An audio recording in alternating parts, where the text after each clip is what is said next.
하루의 시작을 함께 드립니다. 오늘 이 하루도 하나님께 감사하면서 시작하고자 합니다. 오늘의 말씀의 주제는 생명과 빛에 대한 메시지 함께 나누도록 하겠습니다. 생명은 사람들의 빛이라 라는 말씀의 주제인데요. 빛과 생명. 이 말씀은 요한복음 1장 1절 5절 말씀, 이 말씀 가운데 이 말씀을 묵상했습니다. 요한복음 1장 1절 말씀에 태초에 말씀이 계시니라. 이 말씀이 하나님과 함께 계셨으니 이 말씀은 곧 하나님이시니라. 그가 태초에 하나님과 함께 계셨고 만물이 그로 말미암아 지은 바 되었으니 지은 것이 하나도 그가 없이 된 것이 없느니라. 그 안에 생명이 있었으니 이 생명은 사람들의 빛이라. 빛이 어둠의 빛이 돼 어둠이 깨닫지 못하더라. 이렇게 말씀하고 있습니다. 요한복음을 독수리 복음이라는 표현을 쓰게 됩니다. 이 독수리 복음이라고 하는 그 이유는 독수리는 그 태양을 바라봐도 눈을 멀지 않는다 합니다. 그래서 독수리가 막 솟구쳐 올라갈 때 태양을 직시하고 정면을 바라봐도 그 눈이 멀지 않는다라는 뜻에서 독수리 복음이다라는 표현을 쓰고 있다고 합니다. 이렇게 말씀 비유하는 이유는 요한복음은 하나님에 대해서 직설적으로 바로 설명해 주고 있습니다. 그 하나님의 속성에 대해서 또 하나님이 또 예수 그리스도가 하나님이심을 직접적으로 설명하고 있기 때문에 이런 표현을 쓰고 있습니다. 구약에 보게 되면 이스라엘 백성들은 하나님을 만난 자는 다 죽는다라고 믿고 있었고요. 실질적으로 하나님께 가까이 가는 자는 다 죽었었습니다. 특별한 사람들만 하나님께 음성으로 만나주셨고 떨기나무 가운데 하나님의 존재를 드러내기도 하셨죠. 물론 이제 가변에서 하나님을 만나주시기도 하고요. 가변 즉 사람의 모양을 나타내셔서 또 천사들과 보냄을 통해서 하나님을 드러내고 표현해 주셨습니다. 그러나 오늘 요한복음은 시작부터 이렇게 말씀하고 있습니다. 태초에 말씀이 계시니라.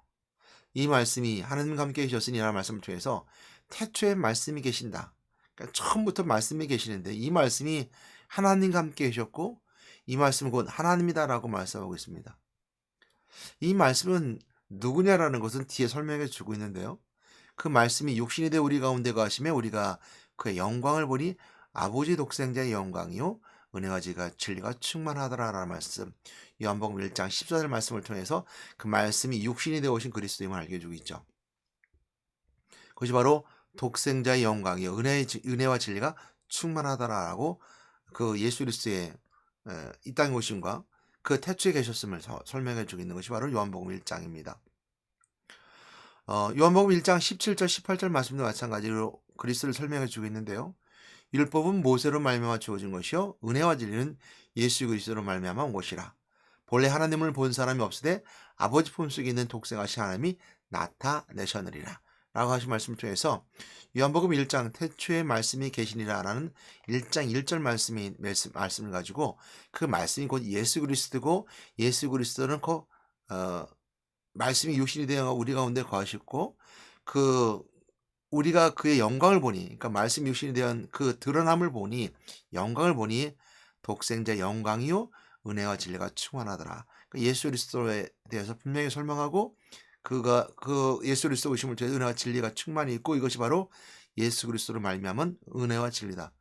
그리고 그 은혜 하나님 본 사람 없으되 아버지 품속에 있는 독생하신 하나님이 나타내시는 말씀 중에서 하나님을 본 사람이 없으되 예수 그리스도 말씀으로 하나님을 보고 그 말씀의 실체이신 그리스도를 봄을 통해서 아버지를 봤다라는 것까지 우리가 설명해 주고 있죠. 그랬을 때 태초에 말씀이 계시니라 이 말씀이 하나님과 함께 계셨으니 제 태초부터 예수님이 계셨다는 걸 설명하고 있기 때문에 독수리 복음이다라고 말합니다. 아주 구구절절하게 여러 가지를 설명할 수 있지만 직설적으로 얘기해요.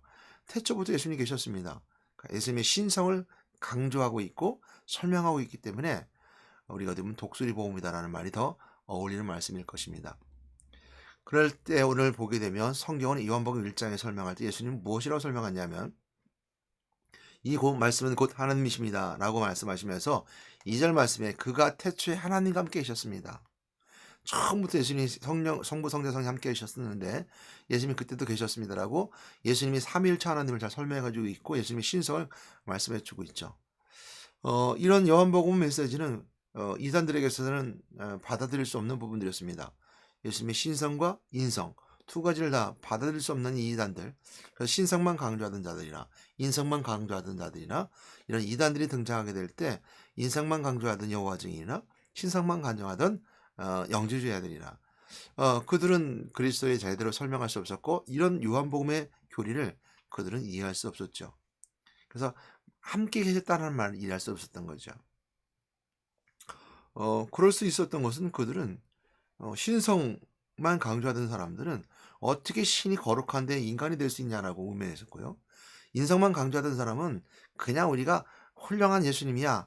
신이 될 수 없어. 신이라고 할 수 없어. 어떻게 신이 인간이 될 수 있어? 라고 말하면서 인성만 강조했었습니다. 그것이 오늘날 똑같이 동일하게 적용됨을 통해서 오늘도 이단들도 그렇게 설명하고 있죠. 우리가 크리스찬들이라면 이 삼위일체 하나님을 꼭 믿어야 됩니다. 그래서 3절 말씀이 보게 되면 만물이 그로 말미암아 지은 바 되었으니 지은 것이 하나도 그가 없이는 된 것이 없느니라. 그래서 말씀으로 모든 만물을 창조하셨죠. 그래서 그가 없이는 된 것이 없다 그랬어요. 이스라엘에서 다 창조하셨고 사람만은 흙으로 빚어서 사람을 창조하셨지만 모든 만물은 이스라 명령하셨고 말씀으로 다 창조하셨습니다. 그래서 그리스도 없이는 된 것이 없다라고 설명해 주고 있고요. 4절 말씀이 우리가 삶을 살아가는 자들에게서 은혜가 되는 것들인데요. 오늘 우리는 여기서 은혜 받아야 될 것입니다. 그 안에 생명이 있었으니 이 생명은 사람들의 빛이라. 우리 안에 하나님의 영이 거할 수 있는 것은 그 생기를 불어 생명이 된지라. 살아있는 자가 된 것은 그 교회 생기 하나님의 호흡을 불어넣으셨기 때문에 이 호흡을 불어넣으셨다고 했을 때 밖으로부터 안으로 들어오게 되는데 우리 안에 있는 것은 내 것이 아닌 것이 있어요. 육신적이가 아닌 것들이 있어요. 우리가 영적인 것이라고 말합니다. 영성이라고 말하고요. 우리가 세상의 말로는 우리가 좀 구별돼서 신앙심이 없고 크리스찬들이 아닌 사람들에게 있어서는 우리가 마음속에 있는 양심이라는 걸 더 맞는 것 같아요. 양심은 다 설명할 수 없습니다. 하나님의 속성에 대해서 우리 영적인 다 설명할 수 없지만 이 영적인 이런 열매들, 그러니까 영적인 드러남 속에 한 일부분이 바로 양심이거든요. 그래서 믿음이 없는 자들에게는 그리스도를 믿지 않는 자들에게는 양심이라는 것이 있어요. 그래서 양심이 하나님의 우리 속에 있음을 증거하는 것 중에 하나가 바로 양심이죠. 그러니까 우리 가운데 거하심에 그래서 말씀이 육신이 돼 우리 가운데 거하심에라는 것처럼 밖에서 안으로 들어온 우리가 알 수 없는 그것 우리 육신적인 세계를 알 수 없지만 하나님을 통해서 알 수 있는 것이 영성인데요. 그래서 우리 안에 그의 생기로 생명이 된 자 살아있는 영이 되었을 때 생기를 주신 은혜가 있고 그 영성인 것이 있는데 이거 우리 안에 빛이다라고 설명해 주고 있어요. 그 빛을 알 수 있는 방법은 뭐냐면 말씀이다 이것이죠. 그러니까 예수 그리스도를 통해서 우리가 그걸 알게 되고 왜냐 처음부터 태초부터 계셨던 예수 그리스도이기 때문입니다. 그래서 그 안에 있는 그 빛을 있다라고 말하는 것이 바로 빛입니다. 근데 이제 5절 말씀을 보게 되면 빛이 어둠의 빛이 돼 어둠이 깨닫지 못하더라. 어둠이 깨닫지 못한 사람들이 세상의 사람들입니다. 오늘 이 말씀을 듣고 이 방송을 듣는 자들에 있어서 예수를 믿지 않는 자들에게 있어서는 어둠이 빛이 돼 어둠을 깨닫지 못하는 것이죠. 근데 우리가 신앙적 요소를 다 벗어서 이 말씀만 가지고 오늘 본문만 가지고 사람들 생각하면 불신자들을 말합니다. 빛이 비쳤는데 그 빛을 깨닫지 못하는 만큼 어리석은 게 없죠. 우리가 빛이라는 것은 순식간에 깨달음이라고 표현할 수도 있는 것들인데 그 깨달음, 아름이죠. 또 어떻게 보면 우리가 세상적인 방법으로 그냥 후레쉬 빛이 비쳤는데 밝게 보임에도 불구하고 그 앞을 볼 수 없는 것은 맹인이나 아니면 소경 또 아니면 시각장애인 를 이렇게 말할 때 표현할 수 있죠. 맹인이라는 말도 죄송합니다. 오늘 시각장애인이 더 맞는 것 같고요. 소경의 말도 죄송합니다. 시각장애인이 더 맞는 것 같습니다. 이제 좀 언어적인 부분들이 있으니까 그런 것처럼 무지한 게 없는 거죠. 우리 신앙이라면 더 볼 수 있는 것은 빛이 어둠의 빛이 돼 우리 마음에 영적인 것이 있어서 예수 그리스도의 말씀을 통해서 드러났는데 육신적인 어둠이죠. 육신은 어둠입니다. 육신의 삶은 어둠이라고 그래요. 어둠은 사망이요 사망으로 달려가는 것이 육신의 삶이며 사망으로 달려가는 인생은 시간과 공간의 제한 속에 살아가는 인간의 모습일 뿐만 아니라 인생의 삶을 살아가면서 한계받는 것을 부딪힐 때마다 경험하게 되는 것이 인간입니다. 예를 들어서 질병이 걸렸을 때 그 질병을 내가 원하지 않아도 걸리는 것, 또 실망의 한계를 만날 수 있는 거, 내가 열심히 인생의 삶을 살아가지만 실패가 있을 수 있는 거, 이것이 인생의 삶이라는 거죠. 그래서 어둠 속에, 육체의 삶 속에 빛이 비쳤는데 깨닫지 못하다는 거야. 알지 못했다는 거죠. 그 빛이 바로 생명이고 사람들이 빛이며 생명이라고 합니다. 그래서 우리가 생명 안에 살 수 있는, 우리 살아갈 수 있는 방법은 우리가 삶 속에 인생의 삶에서 죽음을 향해 달려가는 인생이 아닌 생명을 살 수 있는 방법은 뭐냐면 빛이 비치되 어둠 속에 비치되 그 빛을 발견하는 거예요. 제가 이제 그 책 중에서 좋아하는 책이 이제 톨스토이입니다. 물론 톨스토이 처음에 안나의 이야기를 쓰면서 약간 뭐 좀 불륜적인 얘기를 쓰고 소설 자체가 조금 어려운 내용들이지만 그가 나중에 이제 50에 넘어서 회심하고 글을 썼어요. 단편집들을 썼는데 그 중에 하나가 이제 회심하고 쓴 글 중에 하나가 단편집 중에서 빛이 있는 동안 빛 가운데 걸어가라. 이것의 단편집이 있습니다. 참 좋아하는 단편집인데요. 그러니까 그 메시지를 보면서 이 메시지를 생각했어요. 빛이 있는 동안에 빛 가운데 걸어가라. 예수 그리스도가 있는 가운데 예수 가운데 걸어가라. 이런 것처럼 우리 제가 해석했거든요. 그러니까 그 안에 내용 중에서 이제 빛 가운데 빛이 있는 동안 빛 가운데 걸어가라는 단편집 중에 하나가 꼭지가 있는데 그 꼭지가 뭐냐면 사람은 무엇으로 사는 거였어요. 톨스토이의 결론의 내용은 사람은 사랑으로 산다고 그러거든요. 그러니까 우리가 세상에 사랑이 빛이 비친다는 건 사랑이 비친다는 겁니다. 예수의 십자가에 사랑이 비친다는 거예요. 그러니까 톨스토이가 잘 이렇게 설명해 주고 있죠. 그래서 그 빛이 비쳤는데 어둠의 육체의 삶 가운데 아니 어둠 가운데 빛이 비쳤는데 사람들이 빛이 있음을 깨닫지 못하는 거예요. 생명이 있음을 깨닫지 못하는 거예요. 그래서 그 안에 이 4절 말씀에 그 안에 생명이 있었으니 이 생명은 사람들의 빛이라. 근데 어둠 속에 이렇게 빛을 발견하지 못해요. 내 안에 양심이라는 것은 우리가 양심을 좀 전에 말씀드렸던 것처럼 전번을 설명하셨지만 영적인 것은 우리가 표현에 드러나는 하나의 속성 중 하나이기 때문에 양심이라는 걸 통해 하나님을 설명할 수 있는 가장 좋은 방법 중에 하나입니다.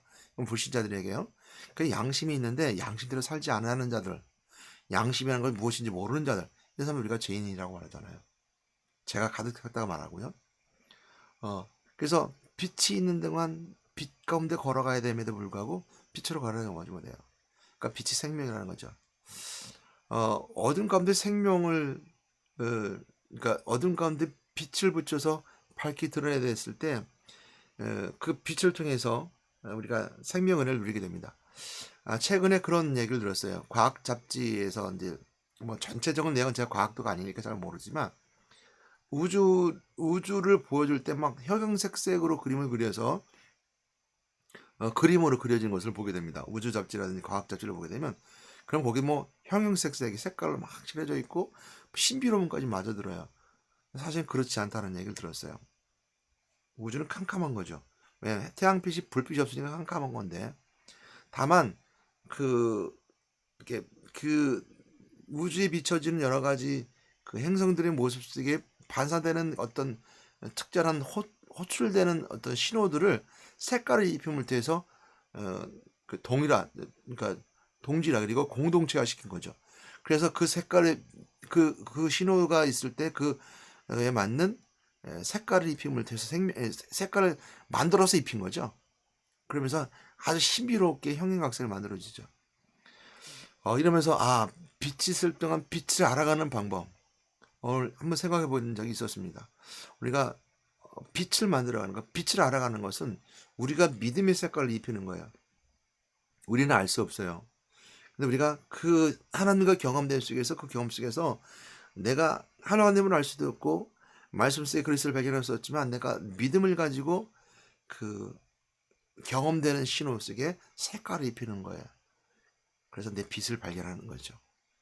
빛이 있어야 색깔이 있는 거거든요. 빛을 통해 색깔이 발견해요. 빛이 없으면 색깔도 없어요. 그래서 눈으로 보이는 그 속에서 그 색깔을 발견하는 겁니다. 생명을 발견하는 거예요. 아무것도 없는 것 같지만 어둠에 육체의 삶 속에 내 영혼이 아름다운 색깔로 등장할 수 있는 것, 표현되고 드러날 수 있는 건 바로 어둠 내까지 닿지 못했다라는 말씀 속에 있는 빛을 통해서 발견한 나의 삶의 모습입니다. 그래서 말씀이 육신이 되어 우리 가운데 거하심에 라는 말씀, 로마서 1장 14절 말씀처럼 그의 영광을 보니 하나님의 영광, 말씀의 영광을 보니 아버지의 독생자의 영광이요 은혜와 진리가 충만하다라는 색깔을 발견할 수 있는 겁니다. 그러면 오늘 여러분은 오늘 한숨 속에서도 여러분들이 피 대신 그리스도를 발견하면 돼 여러분 색깔을 드러내는 여러분 되시기 바랍니다. 생명 대신 그리스도의 빛으로 여러분만의 색깔이 있어요. 여러분 오늘 어떤 색 좋아하세요? 라고 말했을 때 우리가 이 색을 가지고 뭐 성격을 파악한다든지 심리 파악한다는 의미보단 그 색깔 속에 있는 온화함. 저는 오늘 제 배경 속에는 이제 따스한 노란색을 했습니다. 그건 이제 봄을 맞이해서 뒤에 배경으로 노란 개나리를 생각하면서 또한 노란 색깔로 봄을 맞이하면서 이 색깔을 했습니다. 이것에는 따스함이 있습니다. 그리고 봄을 맞이하는 색깔이 있습니다. 이 색깔을 볼 수 있는 것은 빛이 있기 때문에 볼 수 있는 것처럼 오늘 빛 대신 그리스도를 통해 세상을 발견하고 돌아보는 여러분 되시길 바랍니다. 오늘 이 말씀을 통해서 빛 대신 그리스도를 발견하고 여러분 속에 있는 빛을 다시 한번 불을 때 일으켜 성령의 역사심과 도우심에 따라 여러분의 주시는 하나님의 색깔 근세대로 삶을 살아가는 여러분 되시길 주님의 이름으로 부탁드려 권면하며 축복합니다. 하나님 감사합니다. 오늘도 생명은 사람들이 빛이라는 말씀의 제목을 함께 말씀 나눴습니다. 오늘 빛 대신 그리스도를 발견하는 저희들 되기도 하시고 이 빛 대신 그리스도를 통해서 하나님의 영광을 발견할 수 있으며 은혜의 진리를 깨달을 수 있는 저희들 되게 되어 주시옵소서. 우리 예수 이름으로 기도드렸습니다. 아멘.